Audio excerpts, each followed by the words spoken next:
Hello students, welcome to my SM studio YouTube channel. तो आज मैं तुम्हारा क्लास 9 অসমীয়া বিষয়ৰ चैप्टर नम्बर 7 समय এই चैप्टर मैं तुम्हारा आज आलोचना कर दिम। এই चैप्टर थका सकलोबार तुम्हारा भितरुआ क्वेश्चन जीवर आछे, एडिशनल क्वेश्चन, अतिरिक्त क्वेश्चन और पाठभित्तिक क्वेश्चन मैं तुम्हारा आज आलोचना कर दिम।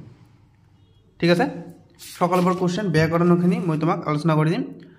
तो तुम्हारा जो यार आगर जो चैप्टर आछिल अन्यर प्रति व्यवहार এইটো যদি তোমালোকে ভিডিও লাগে মই ডেসক্রিপশনত একটা লিংক দি দিম, তাত ক্লিক কৰি চাইলে হৈ গল অন্যৰ প্ৰতি ব্যৱহাৰ। এই চ্যাপ্টাৰটো কালি মই আলোচনা কৰিছো, তো তোমালোকে যদি লাগে মই ডেসক্ৰিপশনত লিংক দি দিম, তোমালোকে তাত ক্লিক কৰি চাইলে হৈ গল।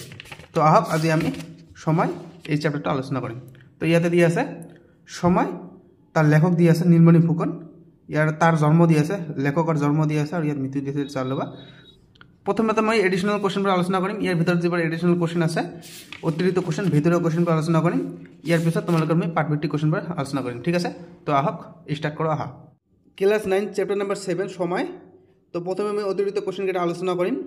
ইয়াতে प्रथम क्वेश्चन দি আছে अतिरिक्त क्वेश्चन যে নীলমণি ফুকনৰ জন্ম কেতিয়া আৰু কত হৈছিল। ইয়াৰ উত্তৰ হৈছে 1880 চনত ডিব্ৰুগড় জিলাত নীলমণি ফুকনৰ জন্ম হৈছিল। ঠিক আছে। 2 নম্বৰ क्वेश्चन দি আছে যে নীলমণি ফুকনে কি কাম কৰিছিল। মোস্ট ইম্পৰ্টেন্ট क्वेश्चन হ'ব পাৰে যে নীলমণি ফুকনে কি কাম কৰিছিল। এই চ্যাপ্টাৰখনে আমাৰ যিজন লেখক আছিল সেই লেখকজনে কি কাম কৰিছিল। তো উত্তৰ মই ইয়াত দি দিছো। নীলমণি ফুকনে বিএ পাছ কৰাৰ পাছত জৰ্জ ইনষ্টিটিউট হাই স্কুলত প্ৰধান শিক্ষকৰ চাকৰিত সোমাইছিল, যদিও পিছলৈ চাহ বাগিচাৰ ব্যৱসায়ত লাগিছিল। ঠিক আছে। 3 নম্বৰ क्वेश्चन দি আছে যে সময় প্ৰবন্ধটি কাৰ ৰচনা। এটা সকলো জানা সময় প্ৰবন্ধটি আমাৰ নীলমণি ফুকনৰ ৰচনা, এটা কমন क्वेश्चन। তাৰপিছত क्वेश्चन নম্বৰ 4 দি আছে নীলমণি ফুকনক আমি সচৰাচৰ কি কি আখ্যায়িত নামেৰে জানো। ইয়াত দিয়া আছে যে নীলমণি ফুকনক বা নীলমণি ফুকন দেৱক আমি ককা নীলমণি ফুকন আৰু দিয়া আছে বাগিম্বা নীলমণি ফুকন, এই দুই আখ্যায়িত নামেৰে জানো। তাৰপিছত 5 নম্বৰ क्वेश्चन দি আছে যে সময়ৰ বই যোৱা স্ৰোত আমি চকুৰে দেখনে। ইয়াৰ উত্তৰ ইয়াতে দি আছে যে আমি নেদেখো। ঠিক আছে। 6 নম্বৰ क्वेश्चन দি আছে যে সময় বই যোৱাৰ উমান আমি কত পাওঁ। ইয়াতে উত্তৰ দি আছে যে সময় বই যোৱাৰ উমান আমি কাৰ্যক্ষেত্ৰতহে পাওঁ। ঠিক আছে। 7 নম্বৰ क्वेश्चन দি আছে যে সময় কেনেকৈ ভাগ কৰা হয়। ইয়াৰ উত্তৰ দি আছে যে কাৰ্যক্ৰম অনুসৰি সময় ভাগ কৰা হয়। ঠিক আছে। 8 নম্বৰ क्वेश्चन দি আছে যে হিন্দু শাস্ত্ৰত কেইটা যুগৰ নিৰ্ণয় আছে। ইয়াতে উত্তৰ দি আছে যে হিন্দু শাস্ত্ৰত 4টা যুগৰ নিৰ্ণয় দি আছে। 9 নম্বৰ क्वेश्चन দি আছে যে সময় কি গতিত ঘূৰে বুলি কোৱা হৈছে। ইয়াৰ উত্তৰ দি আছে যে সময় বৃত্তাকাৰ গতিত ঘূৰে। ঠিক আছে। 10 নম্বৰ क्वेश्चन দি আছে যে বেলি ফুলক কি বুলি জনা যায়। ইয়াৰ উত্তৰ দি আছে যে বেলি ফুলক ঘড়িও বুলি জনা যায় বা ঘড়িও বলে। ঠিক আছে। 11 নম্বৰ क्वेश्चन দি আছে যে পাৰৈ ৰুণ কি কি জনায়। ঠিক আছে। ইয়াৰ উত্তৰ দি আছে যে পাৰৈ ৰুণ দি জনায় যে পৰ হ'বলৈ বেছি দিন সময় নেই বা বেছি সময় নেই। তাৰপিছত 12 নম্বৰ क्वेश्चन দি আছে যে সময়ৰ প্ৰকৃত যন্ত্ৰপাতি কি বুলি কৈছে।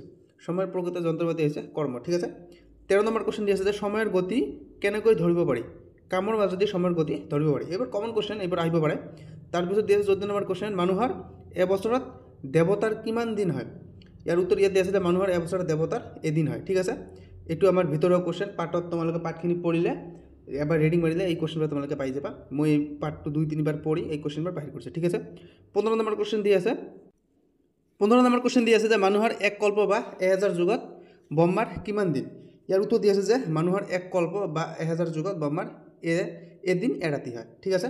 তো তোমালোকে চেনেলটো সাবস্ক্ৰাইব কৰিব, কিয়নো এই क्वेश्चनবোৰ মই বহুত কষ্ট কৰি বাহিৰ কৰিছোঁ। তো তোমালোকে চেনেলটো সাবস্ক্ৰাইব কৰিব, ভিডিওটো এটা লাইক কৰিব আৰু কমেন্ট কৰিব নাপাহৰিব। ঠিক আছে। তো 16 নম্বৰ क्वेश्चन দি আছে কি দিগ্বিজয়ী বীৰ নেপোলিয়ন কোনখন যুদ্ধত কিয় পৰাজিত হৈছিল। ইয়াৰ উত্তৰ ইয়াত দি আছে যে সহায়কাৰী সৈন্যদল গৈ পোৱাত মাত্ৰ 5 মিনিট পলম হোৱাৰ বাবে ৱাটাৰলু যুদ্ধত দিগ্বিজয়ী বীৰ নেপোলিয়ন শোচনীয়ভাৱে পৰাজিত হৈছিল। তো 17 নম্বৰ क्वेश्चन দি আছে যে মানুহৰ টিকনি আৰু সময়ৰ টিকনিৰ পাৰ্থক্য কি। ইয়াত ভালদৰে দি আছে, ব্ৰিফলি দি আছে। প্ৰবন্ধকাৰৰ মতে মানুহৰ টিকনি আৰু সময়ৰ টিকনিৰ পাৰ্থক্য হৈছে এয়া যে মানুহৰ টিকনি মূৰৰ পাছফালে আৰু সময়ৰ টিকনি আগফালে থাকে। ঠিক আছে। তো 18 নম্বৰ क्वेश्चনত মই কেইটামান তোমালোকক শব্দাৰ্থ দিছোঁ। ইয়াত দিয়া আছে শব্দাৰ্থ। তো এইবাৰ আমি আলোচনা কৰিম। বিপৰীত শব্দ হয় এইবাৰ। প্ৰথমটো দিয়া আছে যে আমাৰ আগমন, তো গমন হ'ব। তাৰপিছত অস্ত উদয় হ'ব। বিপৰীত ক্ষুদ্ৰ বিৰাট ক্ষুদ্ৰ, কল্পনা বাস্তৱ। তাৰপিছত দিয়া আছে আমাৰ উপস্থিত অনুপস্থিত। ঠিক আছে।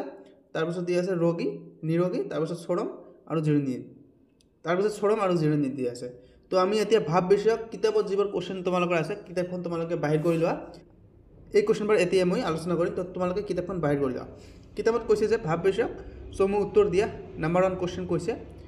তাৰপিছত ইয়াৰ ক নম্বৰ क्वेश्चन কৈছে যে সময়ক কিহৰ লগত তুলনা কৰিব পাৰি মোষ্ট ইম্পৰ্টেণ্ট কুৱেশ্যন সময়ক নৈৰ স্ৰোতৰ লগত তুলনা কৰিব পাৰি ঠিক আছে তো খ নম্বৰ কুৱেশ্যন দিয়া আছে যে কিহৰ ওপৰত ভিত্তি কৰি সময় ভাগ কৰা হয় মোষ্ট ইম্পৰ্টেণ্ট কুৱেশ্যন কাৰ্যকৰ্মৰ ওপৰত ভিত্তি কৰি সময়ক ভাগ কৰা হয় ঠিক আছে গ নম্বৰ কুৱেশ্যন দিয়া আছে যে গ নম্বৰ কুৱেশ্যন দিয়া আছে যে সময়ৰ ডাঙৰ ভাগবোৰ কি কি ইয়াতে দিয়া আছে যে সময়ৰ ডাঙৰ ভাগবোৰ হৈছে যুগ কল্প আৰু শতাব্দী ঠিক আছে ঘ নম্বৰ কুৱেশ্যন দিয়া আছে যে সময়ৰ দণ্ড পল অনুপলক কি বোলা হয় মোষ্ট ইম্পৰ্টেণ্ট কুৱেশ্যন সময়ৰ দণ্ড পল অনুপলক সময়ৰ সৰু ভাগৰ ভগ্নাংশ বোলা হয় ঠিক আছে ঙ নম্বৰ কুৱেশ্যন দিয়া আছে যে সময় কি গতিত ঘূৰে সময় বৃত্তাকাৰ গতিত ঘূৰে ঠিক আছে তো 2 নম্বৰ কুৱেশ্যনটো তোমালোকে কিতাপত পঢ়ি যাবা যে তাৎপৰ্য ব্যাখ্যা কৰা প্ৰথমতে দিছে এলেহুৱাৰ দিন নাযায় নোপোৱা ঠিক আছে এইটো মই তাৎপৰ্য কৰিছোঁ যে কাৰ্যকৰ্মৰ ওপৰত ভিত্তি কৰি সময়ক ভাগ কৰা হয় কামৰ মাজেৰেহে প্ৰকৃত সময়ৰ যোগ পাব পাৰি কিন্তু এলেহুৱা মানুহৰ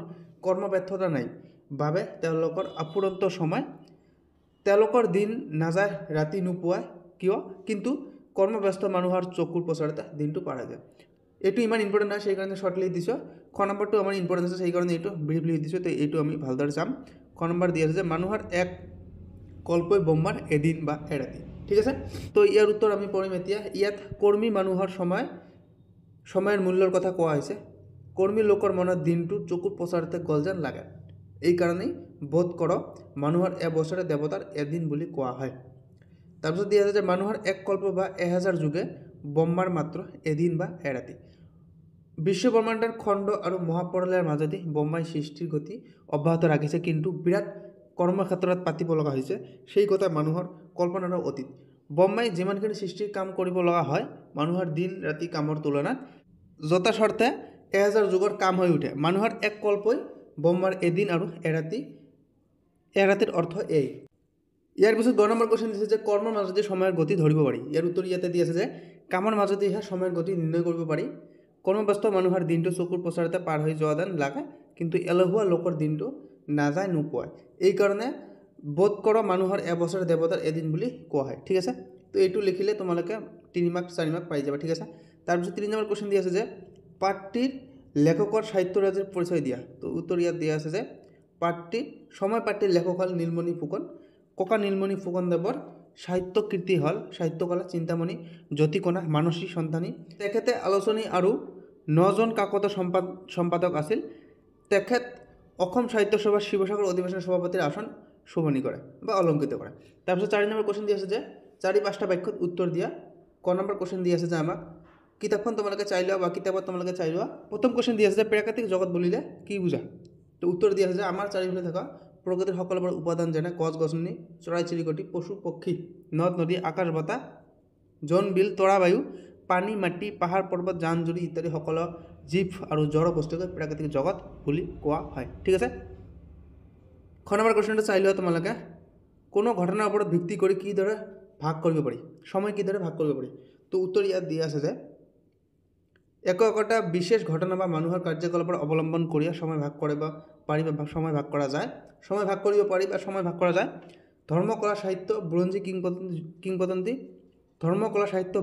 কিংবদন্তি যুদ্ধ বিগ্ৰহ ৰাজত্ব আদি বিষয়বিলাকে সমূহৰ একোটা ঢাপ তুলি সীমাবদ্ধ কৰি থৈ যায় সংবাদ শকাব্দ খ্ৰীষ্টাব্দ হিজুৰী তাৰপিছত শংকৰাবাদ দি আছে চৈতন্যত ইত্যাদি সময় বিভাগৰ গুৰিতে এনে একোটা স্মৰণীয় ঘটনা আছে তাৰপিছত গ নম্বৰ কুৱেশ্যন দিয়া আছে যে লক্ষণাক্ৰান্ত মানে কি মোষ্ট ইম্পৰ্টেণ্ট কুৱেশ্যন এইটো এবাৰ আহিব ইউনিট টেষ্টত আহিব এইটো উত্তৰ দিয়া আছে যে লক্ষণাক্ৰান্ত মানে হৈছে এটা নিৰ্দিষ্ট লক্ষণাযুক্ত সময়ৰ ভাগবিলাক বিশেষ লক্ষণাক্ৰান্ত এইকাৰণে হিন্দু শাস্ত্ৰৰ মতে 4 যুগৰ লক্ষণবিলাক নিৰ্ণয় কৰি থোৱা আছে কলি যুগত কল্কি অৱতাৰৰ পিছত যুদ্ধ যুগৰ প্ৰৱৰ্তন খ্ৰীষ্টানসকলৰ মতে মিলেনিয়াম বা 1000 বছৰ যীশুৰ ৰাজত্ব ইছলামৰ মতে শেষ ইমাম মেহদিৰ আগমন ইত্যাদি ঘটনাৱলী এক যুগৰ লক্ষণ ঠিক আছে ঘ নম্বৰ কুৱেশ্যন দি আছে কিতাপত পঢ়ি যোৱা তোমালোকে বিজ্ঞানৰ আৱিষ্কাৰৰ আগতে মানুহে কিহৰ ওপৰত ভিত্তি কৰি সময় সম্পৰ্কে অৱগত হৈছিল তো উত্তৰ ইয়াতে দি আছে যে বিজ্ঞানৰ আৱিষ্কাৰৰ আগতে মানুহে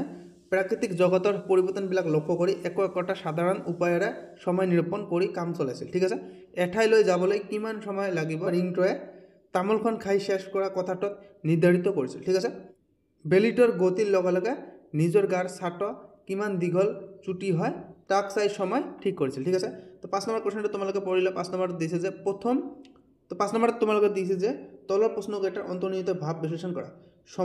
সময়ৰ এই ভাগবিলাক বিশেষ বিশেষ লক্ষণাকৰণত। তো ইয়াৰ উত্তৰ ইয়াতে দি আছে যে উত্তৰটো চাই লোৱা। কাৰ্যক্ৰম অনুসৰি সময় ভাগ কৰা হয়।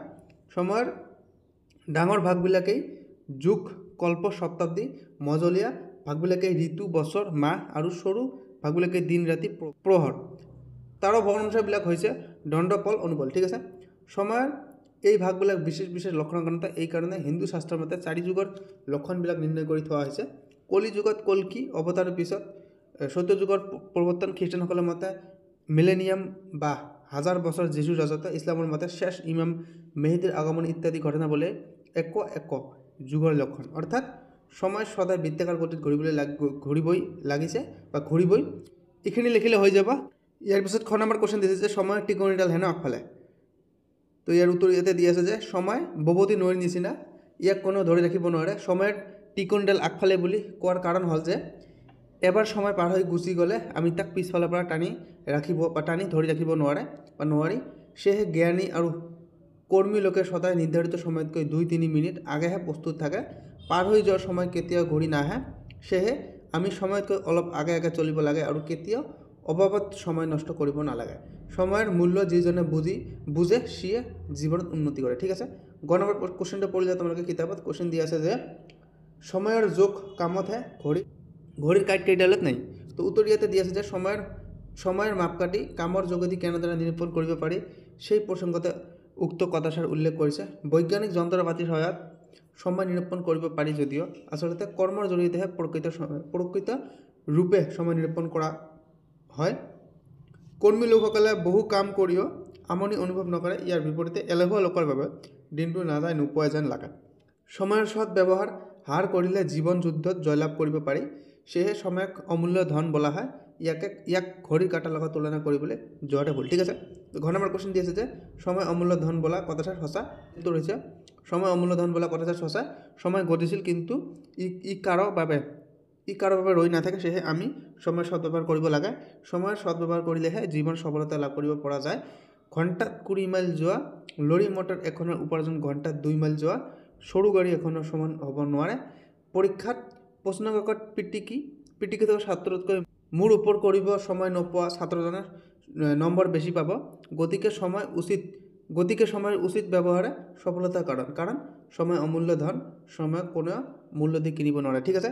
6 নম্বৰ কুৱেশ্যনটো তোমালোকে কিতাপত পঢ়িলা। 6 নম্বৰ কুৱেশ্যন হৈছে প্ৰাকৃতিক জগতৰ গতিবিধি লক্ষ্য কৰিও সময় নিৰূপণ কৰা হয়। ঠিক আছে। এটা লেঠু লগাই দিছে কুৱেশ্যনটোৰ পিছত। প্ৰাকৃতিক জগতৰ গতিবিধিবোৰ কি, কেনেকৈ এই গতিবিধিৰ দ্বাৰা সময় নিৰ্ণয় কৰিব পাৰি।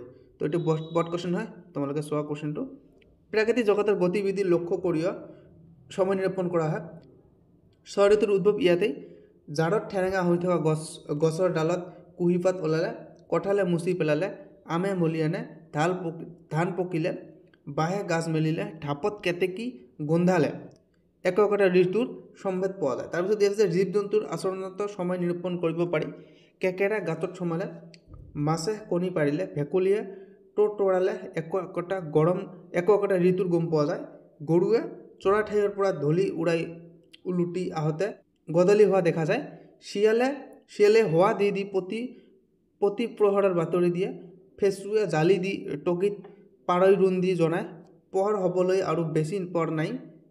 কুকুৰাৰ ডাকত ৰাতি পুৱাল বুলি মানুহে চোৱা দাঢ়ি পাঠি এৰিবৰ উপক্ৰম কৰে। প্ৰাকৃতিক জগতৰ এনেবোৰ গতি বিষয়ক লক্ষ্য কৰি সময় নিৰূপণ কৰিব পৰা যায়। ঠিক আছে। তো 7 নম্বৰ কুৱেশ্যন দি আছে যে নিয়মাৱৰ্তিত আৰু সময়ৰ সৎ ব্যৱহাৰ ইয়াকে বিষয় হিচাপে লৈ এটি টকা যুগত কৰা। তো ইয়াৰ উত্তৰ ইয়াতে দি আছে যে মানুহ সদায় নিয়মাৱৰ্তিত আৰু সময়ৰ সৎ ব্যৱহাৰ কৰা উচিত। মানুহে কাৰ লগত কেনেকৈ ব্যৱহাৰ কৰিব লাগে তাক নাজানিলেও পাছত বিপদৰ সন্মুখীন হ'ব লগা হয়। আমি নিয়ম মতে চলিব লাগে। সময় কাৰো বাবে ৰৈ নাথাকে। এবাৰ পাৰ হৈ যোৱা সময় পুনৰ ঘূৰি নাহে। গতিকে নিয়ম মতে কামবোৰ কৰিলে পাছত অসুবিধা নহয়। ঠিক আছে। তো 8 নম্বৰ কুৱেশ্যন তোমালোকে কিতাপত পঢ়িলা। ভাৱ সম্প্ৰসাৰণ দিছে তিনিটা দিছে। ক নম্বৰ কুৱেশ্যন দিছে যে আইৰ বাৰ্তা গংগাৰ যাত্ৰা। ঠিক আছে। তো ইয়াৰ উত্তৰ দি আছে যে ই অসমীয়া ভাষাত সচৰাচৰ ব্যৱহৃত এটি প্ৰবচন। ইয়াৰ পিছত দি আছে যে উক্ত প্ৰবচন ফাঁকিয়ে মানুহে এটা কাম কৰিবলৈ গৈ লগতে আনুষাংগিক আন এটা কামো সমাধান কৰা কথাকে বুজায়। ঠিক আছে। সাধাৰণ দূৰণিত থকা পুত্ৰলৈ মাকৰ যিদৰে মৰম বেছি মাকলৈকো পুত্ৰৰ সমানে মৰম থাকে। ঠিক আছে, যদি মাক থকা গাঁওখন বা চহৰখন গংগাৰ পাৰত অৱস্থিত হয়, মাকৰ ওচৰলৈ অহাৰ সুযোগত গংগাত স্নান কৰি পৰম পুণ্য লাভ কৰিব পাৰে। অৰ্থাৎ এটা কামৰ বাবে আহি লগতে আন এটা কামো সমাধান কৰা হ'ল। ঠিক তেনেদৰে এটা কামত ওলাই আহোঁতে কেতিয়াবা আন এটা কামো সমাধান কৰি যোৱা হয়। তেতিয়াই কোৱা হয় আইৰ বাৰ্তা গংগাৰ যাত্ৰা। ঠিক আছে, খ নম্বৰ কুৱেশ্যন দিছে যে ৰাইজে নখ জগলিলে নৈ বয়। তো এইটো আমি শৰীৰৰ পৰা পাই আহিছোঁ, মই এইটো নপঢ়ো, তোমালোকক দি দিছোঁ স্ক্ৰীণত, তোমালোকে স্ক্ৰীনশ্বট মাৰি পঢ়ি ল'লে হৈ গ'ল। ঠিক আছে, নহ'লে ভিডিঅ'টো লং হৈ যায়। তোমালোকে কোনো ভিডিঅ'টো লাইক কৰা নাই, এতিয়া লাইক কৰি দিয়া। ঠিক আছে, গ নম্বৰ কুৱেশ্যন দি আছে কি সময়ৰ স্বৰ মাৰিব নাজানিলে স্বৰ পহুৰ মঙহ খাবলৈ আশা কৰা মিছা। ঠিক আছে, উত্তৰ দি আছে যে স্বৰ হ'ল এবিধ কাঁড়, ইয়াক ধনুত গুণ লগাই জীৱ জন্তু নিধন কাৰ্যত ব্যৱহাৰ কৰা হয়। স্বৰ পহু হ'ল এক শ্ৰেণীৰ তীব্ৰবেগী পহু, ইয়াৰ মঙহ খাবলৈ সোৱাদ, সেই সোৱাদ লগা অৰ্থাৎ ভাল লগা বা কামত অহা লাভদায়ক কোনো এটা ঘটনা ঘটিবলৈ হ'লে উচিত সময়ত কাম কৰিব লাগিব। অৰ্থাৎ সময়ৰ যথোপযুক্ত ব্যৱহাৰৰ কথা ক'বলৈ গৈ এই উপমাটি বা এই বাক্যশাৰী প্ৰয়োগ কৰা হৈছে। ঠিক আছে, তো 9 নম্বৰ কুৱেশ্যনত কি দি আছে, সন্ধি ভাঙা দি আছে, শব্দাৰ্থ দি আছে, শকাব্দ দি আছে, শকাব্দ শক যোগ অব্দ, খ্ৰীষ্টাব্দ দি আছে, খ্ৰীষ্ট যোগ অব্দ, শংকৰাব্দ দি আছে, শংকৰ যোগ অব্দ, চৈতন্যাত্ব দি আছে, চৈতন্য যোগ অব্দ, লক্ষণাক্ৰান্ত দি আছে, লক্ষণ যোগ আক্ৰান্ত, তাৰপিছত দি আছে কল্পান্তৰ দি আছে, কল্পযোগ অন্তৰ, কৰায়ত্ত দি আছে, কৰ যোগ আয়ত্ত, তাৰপিছত মনোস্তাপ দি আছে, মনোযোগ তাপ। ঠিক আছে, তাৰপিছত তোমালোকে 10 নম্বৰ কুৱেশ্যন দিছে পাঠ্যত থকা কি কৈছে, পাঠ্যত থকা কেইটামান জুৰীয়া শব্দ ব্যৱহাৰ কৰি বাক্য সাজা। তো জুৰীয়া শব্দ দি আছে দিন ৰাতি দি আছে, দেউতাকে ল'ৰা ছোৱালী কেইটাৰ ভৱিষ্যতৰ বাবে দিন ৰাতি একাকাৰ কৰি কাম কৰিছে। ঠিক আছে, কাৰ্যকলাপ দি আছে, তাৰ কাৰ্যকলাপবোৰ মোৰ আচহুৱা, ঢাৰি পাতি দি আছে, যন্ত্ৰপাতি দি আছে, তোমালোকে চাই লোৱা। আজিকালি বেছিভাগ কামেই যন্ত্ৰপাতিৰ সহায়ত কৰা হয়, নাযায় নোপোৱাই দি আছে, তাৰপিছত দেশ বিদেশ দি আছে, এইবোৰ পঢ়ি লোৱা তোমালোকে। 11 নম্বৰ কুৱেশ্যন দি আছে যে সময়ৰ সদ্ব্যৱহাৰ কৰি তুমি কিদৰে উপকৃত হৈছা, ইয়াকে জনাবলৈ তুমি তোমাৰ আইতাৰলৈ এখন চিঠি লিখা।